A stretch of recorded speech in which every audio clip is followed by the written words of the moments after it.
பரம்பொருள் ஜோதி பரம்பொருள் ஜோதி பரம்பொருள் ஜோதி பரம்பொருள் ஜோதி. இறைவன் மீது அன்புடையோருக்கு வணக்கம். எனது பெயர் சிங்கை மீனாட்சி, விழுப்புரத்திலிருந்து உரையாடுகின்றேன். பகுதி 54, மகான்களின் மகத்துவம். பரம்பொருள் ஜோதி பரம்பொருள் ஜோதி பரம்பொருள் ஜோதி பரம்பொருள் ஜோதி பரம்பொருள் ஜோதி பரம்பொருள் ஜோதி பரம்பொருள் ஜோதி பரம்பொருள் ஜோதி. அதாவது மகான்களை பற்றி நினைப்பதற்கும் மகான்களை பற்றி உரையாடுவதற்கும் அரும் பாக்கியம் செய்திருக்க வேண்டும். அந்த பாக்கியம் எமக்கு கிடைத்தமைக்கு மிக்க மகிழ்ச்சி அடைகின்றேன். சூரிய தியானம். அதாவது சூரிய தியானத்தை பற்றி உரையாடியிருந்தேன். அதில் உள்ள விதிமுறைகளை எப்படி கடைபிடிக்க வேண்டும், அதனால் வரும் தொந்தரவுகள் என்னென்ன இருக்கிறது என்பதை அறிவித்திருந்தேன். மீண்டும் அதை பற்றியே தொடர இருக்கின்றேன். அதாவது மாணவர்கள் உணவுகளை எடுக்கும்போது நேரங்கள், அந்த காலையில் என்ன உணவு எந்த நேரத்தில் எடுக்க வேண்டுமோ அந்த நேரத்தில் அவசியம் எடுக்க வேண்டும். அதே போல் மருத்துவ முறைகள், மருத்துவ குறிப்புகளை ஆசிரியரை கேட்டு அதை ஒரு ஏட்டில் எழுதி வைத்து கொண்டு அதை ஞாபகம் வரும்போதெல்லாம் அதை எடுத்து அதை பயன்படுத்த வேண்டும். எந்த நோய்க்கு எந்த மருந்து என்று அதையெல்லாம் முறைப்படுத்தி வைத்து கொள்ள வேண்டும். ஆகவே உடல் ஆரோக்கியமாக இருந்தால் மட்டும்தான் இறைநிலையில் அனுபவத்தை பெற முடியும்.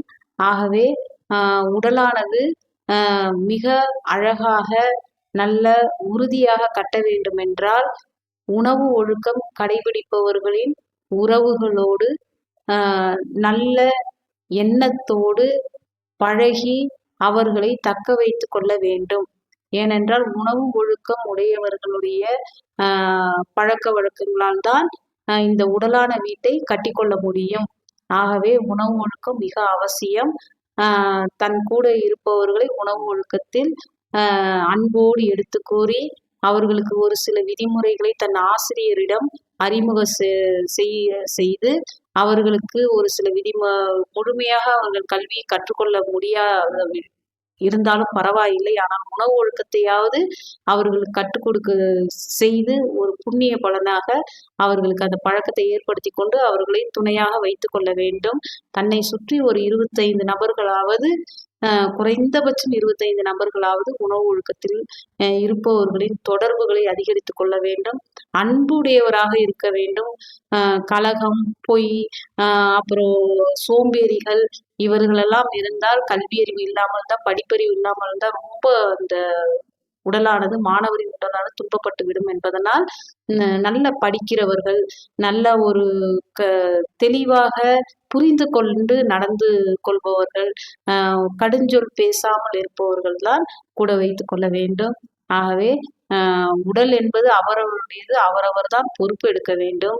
அதே போல் ஒரு சில காலையிலும் மாலையிலும் அவசியமாக கூழ் தன்மை உடைய ஒரு கஞ்சி வகைகளாக ஆசிரியர் என்ன முறையில் சொல்லியிருக்கிறார்களோ, என்ன கற்றுக் கொடுத்தோ அதை அவசியம் அதை கடைபிடிக்க வேண்டும். அது உள்ளுறுப்புகளே உள்ள அழுக்குகளை நீக்கி உடலை தெம்பாக வைத்திருக்கும் என்பதனால் அதெல்லாம் கடைபிடிக்க வேண்டும். அதே போல் அந்தந்த மகான் காலத்தில் உள்ள மகான்களின் தொடர்பை வைத்திருப்பவர்கள் மகான்களுக்கு என்ன தேவை, அதை எப்படி அன்போடு செய்து கொடுக்க வேண்டும், அவர்களுடைய விதிமுறைகள் என்ன வைத்திருக்கிறார் என்பதெல்லாம் தெரிந்து கொண்டு செயல்பட வேண்டும். அவர்களுக்கு தேவையான உதவியை செய்து அன்பு செலுத்தி தான் அவர்களிடம் நற்பலனை பெற முடியுமோ ஒழிந்து அவர்களை திட்டுவதோ கடுஞ்சல் பேசுவதோ அதையெல்லாம் அங்கே இருக்கிற பாவத்தை தன் வீட்டுக்கு எடுத்துட்டு வர்றதுக்கு சமமாக முடிந்து விடும் என்பதால் அன்பு செய்ய வேண்டும். மகான்களை அன்பு செய்து பண்போடு நடந்து கொள்ள வேண்டும். அது மட்டுமல்ல, அதாவது கூடு விட்டு கூடு செல்பவர்கள் அவர்களுடைய பணியை தடுக்காமல் அவர்களுக்கு என்ன பணியை செய்ய வேண்டும் என்று கேட்டறிந்து அதை நல்ல முறையில் பிறரும் அதை தடுக்காத அளவுக்கு நல்ல முறையில் செய்து கொடுக்க வேண்டும் என்பதை அன்போடு கேட்டுக்கொள்கிறேன். ஆகவே உணவு ஒழுக்கத்தை கடைபிடித்து உள்ளுறுப்புகளை தூய்மை செய்து மாணவர்கள் தன்னை ஆரோக்கியமாக வைத்து கொண்டால் உடலான வீட்டை மிக நேர்த்தியாக திறமையாக கட்டிக்கொள்ள முடியும் என்பதுதான் உண்மை என்பதை தெரிவித்துக் கொள்கிறேன். நன்றி, வணக்கம்.